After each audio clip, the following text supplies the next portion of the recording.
Hello CMA students, कैसे हैं आप सब लोग। गाइस, आज की ये वीडियो उन स्टूडेंट्स के लिए है जिन्होंने अक्टूबर 21 एग्जाम के लिए एक ग्रुप रेडी कर रखा था, जिनको ये था कि अगर अक्टूबर 21 में एग्जाम हुए तो वो अपने फर्स्ट ग्रुप को दे देंगे और क्लियर कर लेंगे। लेकिन क्योंकि एग्जाम मर्ज हो गए हैं दिसंबर 21 में, तो अब वो इस डिलेमा में है, इस डाउट में है कि क्या उनको सेकंड ग्रुप ऐड ऑन करना चाहिए, क्या उनको सेकंड ग्रुप की प्रिपरेशन स्टार्ट कर देनी चाहिए और दिसंबर एग्जाम के लिए बोथ ग्रुप देना चाहिए। तो आज की वीडियो उन्हीं स्टूडेंट्स के लिए है जो इस कंफ्यूजन में है कि उन्हें सेकंड ग्रुप देना चाहिए या नहीं देना चाहिए। तो सर, मेरा आंसर है कि यस, उन्हें सेकंड ग्रुप देना चाहिए, बिल्कुल देना चाहिए और उन्हें सेकंड ग्रुप की प्रिपरेशन अभी से शुरू कर देनी चाहिए। और मैं आपको बताऊंगा कि आखिरकार उन्हें सेकंड ग्रुप की प्रिपरेशन कैसे करनी चाहिए, उनके पास कितना टाइम बचा हुआ है जिससे वो सेकंड ग्रुप और फर्स्ट ग्रुप दोनों को कंबाइंड कैरी ऑन कर सकते हैं। आइए, ये वीडियो है उन स्टूडेंट के लिए जो already doing first group and now want to add on second group. ठीक है, देखो सर, मेरे पास यहां पर दो सिचुएशन है। सिचुएशन नंबर 1 अगर मैं बात करूं तो मेरी ये सिचुएशन नंबर 1 है और सिचुएशन 1 में ये है कि क्योंकि अक्टूबर के एग्जाम मर्ज हुए हैं दिसंबर एग्जाम के साथ, तो हम ऐसा मान लेते हैं कि एग्जाम वैसे ही होंगे जैसे दिसंबर में होते। तो दिसंबर में तो हमारे एग्जाम 11 दिसंबर से शुरू होते हैं, राइट। तो पहली सिचुएशन में ये मान लेता हूं कि एग्जाम दिसंबर में होंगे और 11 दिसंबर को ही होंगे, जैसे नॉर्मल एग्जाम दिसंबर में होते हैं। हालांकि इसके चांस बड़े कम है। आप लोगों ने बड़े सारे मैसेजेस पढ़े होंगे, ग्रुप में बड़ा मैसेजेस फैल रहे हैं कि दिसंबर में सीए और सीएस के भी एग्जाम है, तो फिर ये लोग जनवरी में ले पाएंगे एग्जाम। तो मैंने उसका भी अलग बना दिया। सिचुएशन नंबर 2, अगर एग्जाम दिसंबर में ना होकर जनवरी में होते हैं तो क्या होगा। ठीक है, चलिए मानते हैं सर एग्जाम दिसंबर में ही होंगे और वो 11 दिसंबर को होंगे। तो मैंने 10 दिसंबर तक का टारगेट लिया है और मैंने स्टार्ट भी अक्टूबर से किया है। हालांकि सितंबर में अभी 4 दिन बचे हुए हैं, 27, 28, 29, 30, 27, 28, 29, 30, 4 दिन सितंबर के बचे हुए हैं। लेकिन ये 4 दिन तो आप इस शौक में ही मना दोगे कि एग्जाम मर्ज हो गए, हमारी तैयारी का क्या हुआ। तो चलो, मैंने इन 4 दिन को आपके लिए छोड़ दिया है। लेट अस स्टार्ट कि अगर आप तैयारी 1 अक्टूबर से करते हैं तो सर नंबर 1, अक्टूबर के आपके पास 31 डेज हैं, नवंबर में आपके पास 30 डेज हैं और दिसंबर में 10 डेज हैं और टोटल आपके पास नंबर ऑफ डेज बनते हैं 71। एक दिन मैंने और काट दिया। लेट अस, अगर हम 70 डेज का प्लान करते हैं तो क्या होता है। तो पहले हम ये मानते हैं कि एग्जाम दिसंबर में होंगे और वो 11 दिसंबर से होंगे जैसे कि हुआ करते थे, जैसे कि उन्होंने बोला कि मर्ज हो गए हैं, मर्ज का मतलब दिसंबर में होंगे। 70 डेज का प्लान क्या रहेगा। देखो सर, पहली बात मैं ये चाहूंगा कि आपका जो minimum number of hours study का रहेगा वो 9 to 10 आवर्स रहेगा। भाई इतना तो आपको करना पड़ेगा। अब देखो, आप सीएम में कर रहे हो, इससे डिनाई मत करना कि 9-10 घंटे तो देने पड़ेंगे आपको इन अ डे। एक दिन के अंदर 9-10 घंटे आपको देने हैं। वो कैसे देने हैं, प्लीज ध्यान दीजिएगा। सेकंड ग्रुप की प्रिपरेशन करने जा रहे हैं हम। सेकंड ग्रुप में हमारे पास 4 पेपर है। एक कंपनी अकाउंट एंड ऑडिट, दूसरा कॉस्ट एंड एफएम, तीसरा ओएमएसएम और चौथा आईडीटी। चारों इस वाले ग्रुप में एक खास बात है, आपको देखने को मिलेगा कंपनी अकाउंट्स आपका प्रैक्टिकल है, ठीक है, ये प्रैक्टिकल है। ऑडिट थ्योरी है, कॉस्टिंग प्रैक्टिकल है और एफएम प्रैक्टिकल है।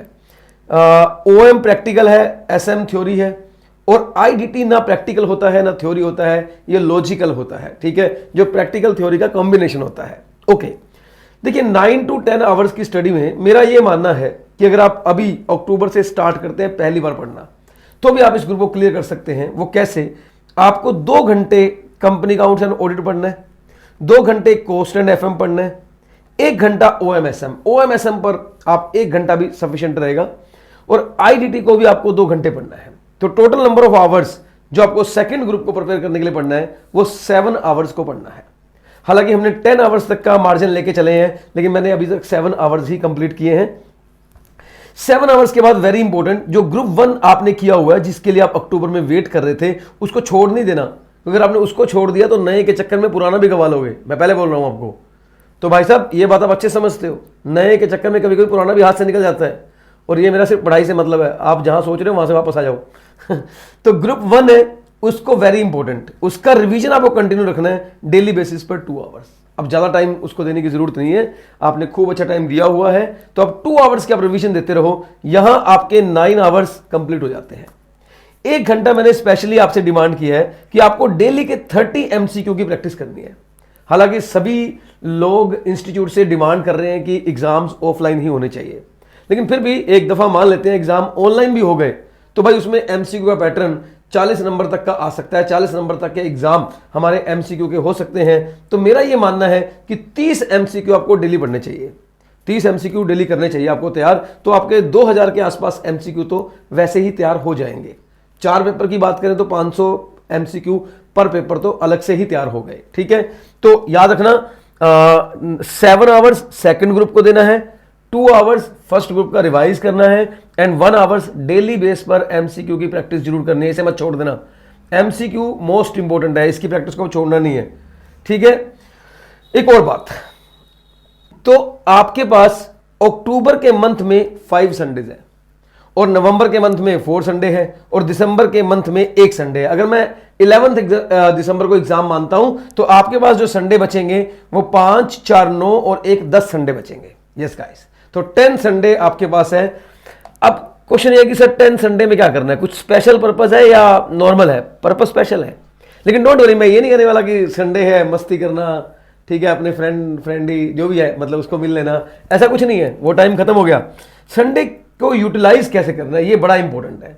संडे का जो यूटिलाइजेशन है ना, ये सबसे बड़ा इंपॉर्टेंट इशू है यहाँ पे। अगर आप इसको सही यूटिलाइजेशन कर लें तो आपका बेनिफिट हो जाएगा। देखो ये मानो आप मंडे टू सैटरडे पढ़ाई करते हो, ठीक है, ये कंपनी अकाउंट्स के 2 आवर, कोस्ट के 2 hours, 1 hour, 2 hour, revision, MCQ, सब कुछ आप मंडे टू सैटरडे करते हो। और आप अपना ना जहां भी अपनी पढ़ रहे हो, आप जो रजिस्टर आपने मेंटेन कर रखे हैं वहां मंडे टू सैटरडे तक आपने जो भी किया उस पूरे को एक ओवरव्यू संडे को देना है।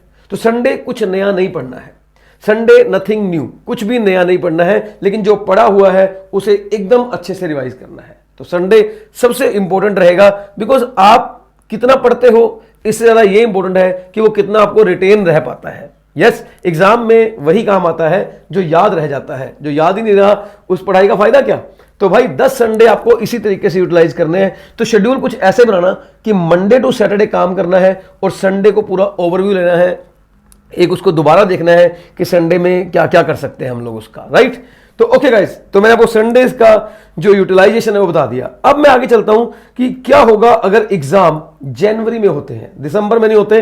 तो जनवरी के हिसाब से देखें तो आपके पास दिसंबर में 10 की जगह हो जाएंगे 31 days, total number of days 92 days, और हम 70 डेज का प्लान ऑलरेडी कर चुके हैं, राइट। तो मैं ये मानता हूं 92 डेज में अगर मैं 70 माइनस करूं तो आपके पास 20 डेज एक्स्ट्रा हो जाएंगे, 22 डेज एक्स्ट्रा हो जाएंगे। आपकी प्रिपरेशन हो चुकी है, आप दिसंबर 11 को एग्जाम देने के लिए रेडी थे, लेकिन अब आपके पास 22 डेज एक्स्ट्रा है। तो इस 22 डेज का बेस्ट यूटिलाइजेशन क्या किया जाए?